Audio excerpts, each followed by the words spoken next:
நேர்களுக்கு வணக்கம். தமிழ் ஜனம் டிஜிட்டல் எக்ஸ்க்ளூசிவ் நிகழ்ச்சிக்கு உங்களை வரவேற்கிறோம். 2 நாள் அரசுமுறை பயணமாக பிரதமர் மோடி இஸ்ரேலுக்கு போயிருக்கார். இஸ்ரேல் மண்ணில் அவர் கால் வச்சதுலேருந்து என்னென்ன நிகழ்வுகள்லாம் அங்கே நடந்தது அப்படிங்கிறது தான் இந்த வீடியோவில் டீப்பாக பார்க்க போகிறோம். வாங்க போகலாம்.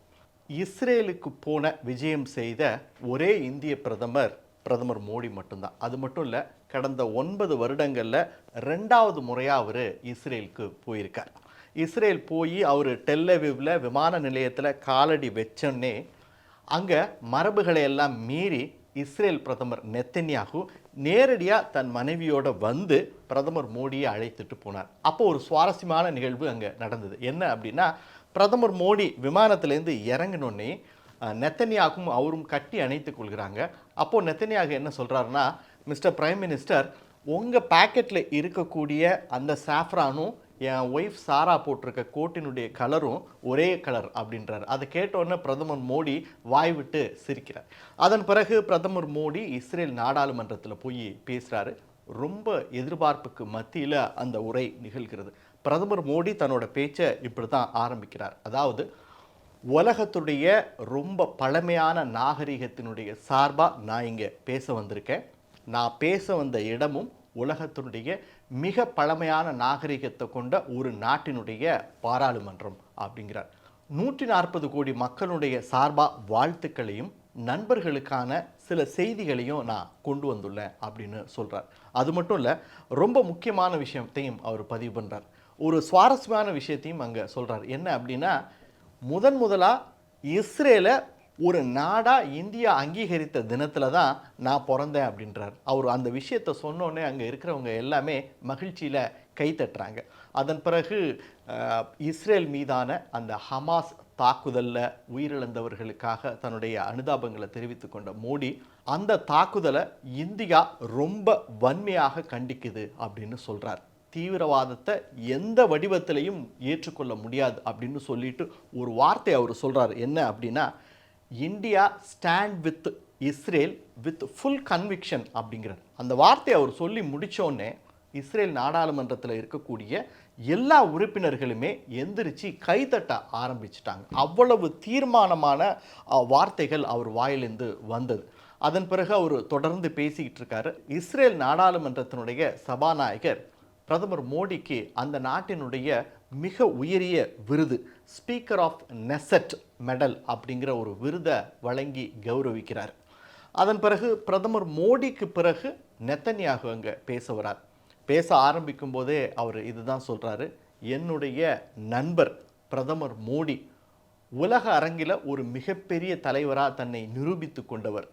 இந்தியா இஸ்ரேல் உறவுல அவர் ஒரு சாம்பியன் அப்படின்னு சொல்லி தன்னுடைய உரையை தொடங்குறார். அப்புறம் அவருடைய பேச்சு நடுவே அவர் சொல்கிறாரு, த பேட்டில் ஆஃப் ஹைஃபா நடந்த பொழுது இஸ்ரேலை மீட்க, இஸ்ரேலியர்களை காப்பாற்ற உயிர் நீத்த இந்திய வீரர்களுடைய அந்த தைரியம், தியாகம் அளப்பெரியது அப்படிங்கிற விஷயத்தையும் பதிவு பண்ணுறார். அதன் பிறகு 2 தலைவர்களும் பேசி முடிக்கிறாங்க. அந்த பேச்சு முடிஞ்சோடனே பிரதமர் மோடி கீழே இறங்கினோடனே இஸ்ரேல் நாடாளுமன்ற உறுப்பினர்கள் எல்லாருமே போட்டி போட்டுக்கொண்டு அவர் கூட வந்து ஆட்டோகிராஃப் வாங்கவும், செல்ஃபி எடுத்துக்கொள்ளவும், அவர்கிட்ட கை குலுக்கவும் முண்டி எடுத்துகிட்டு வராங்க. இது அமெரிக்க நாடாளுமன்றத்திலே கூட நாம் பார்த்த ஒரு காட்சி தான். பிரதமர் மோடி எங்கே போய் பேசினாலும் சரி, அவருடைய பேச்சில் அங்கே இருக்கக்கூடிய நாடாளுமன்ற உறுப்பினர்கள் மயங்கிடுவாங்க, உணர்ச்சி வசப்பட்டுருவாங்க அப்படிங்கிறது தான் ரொம்ப முக்கியமான விஷயம். அதுதான் இஸ்ரேல் நாடாளுமன்றத்திலையும் நடந்தது.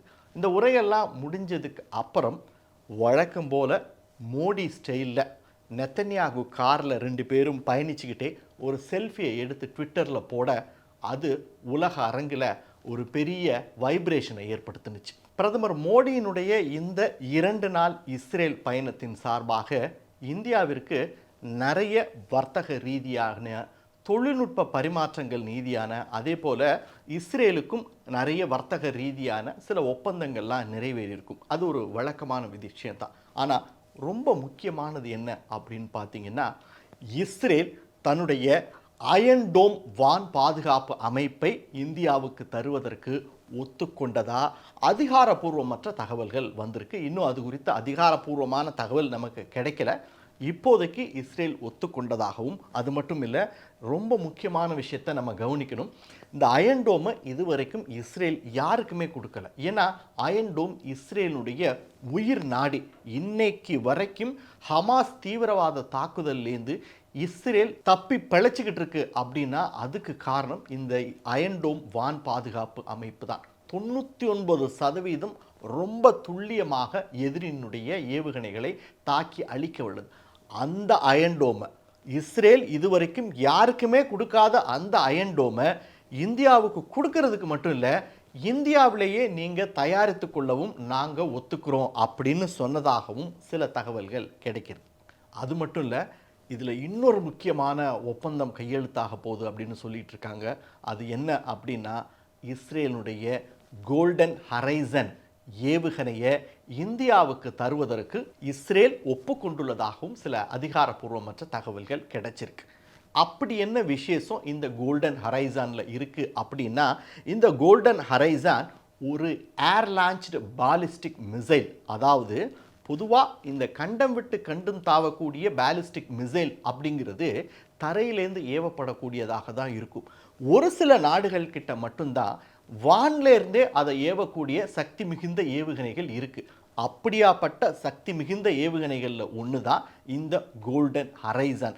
இதை தருவதற்கும் இஸ்ரேல் ஒத்துக்கொண்டதாக சில தகவல்கள் நமக்கு கிடைக்கிறது. அப்படி ஒருவேளை இஸ்ரேல் கோல்டன் ஹரைசானை இந்தியாவுக்கு கொடுத்துச்சுன்னா, இந்தியா அதை சுக்கோய் 130லையும் ரஃபேல்லையும் பயன்படுத்த முடியும் அப்படின்னு சொல்லப்படுகிறது. இதனால எதிரியினுடைய எல்லைக்குள்ள இந்திய விமானிகள் நுழையாமலேயே பல ஆயிரம் கிலோமீட்டருக்கு அப்பாலேயே வான் பகுதியிலிருந்து துல்லியமாக எதிரினுடைய இலக்கை இந்த கோல்டன் ஹரைசான் ஏவுகணை மூலமாக தாக்கி அழிக்க முடியும். இதனால நம்முடைய விமானங்கள் மற்றும் விமானிகள் சேதமடையாமல் பாதுகாக்க முடியும் அப்படிங்கிறது ரொம்ப முக்கியமான விஷயம்.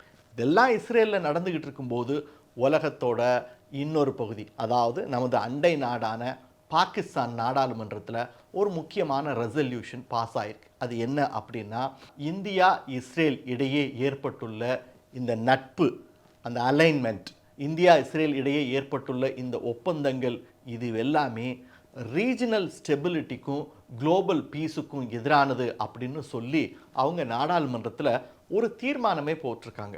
இது மூலமாக நாம் ஒரு விஷயத்தை தெரிஞ்சுக்கலாம். என்ன அப்படின்னா, பாகிஸ்தான் கதற ஆரம்பிச்சிட்டாங்க அப்படிங்கிறது தான்.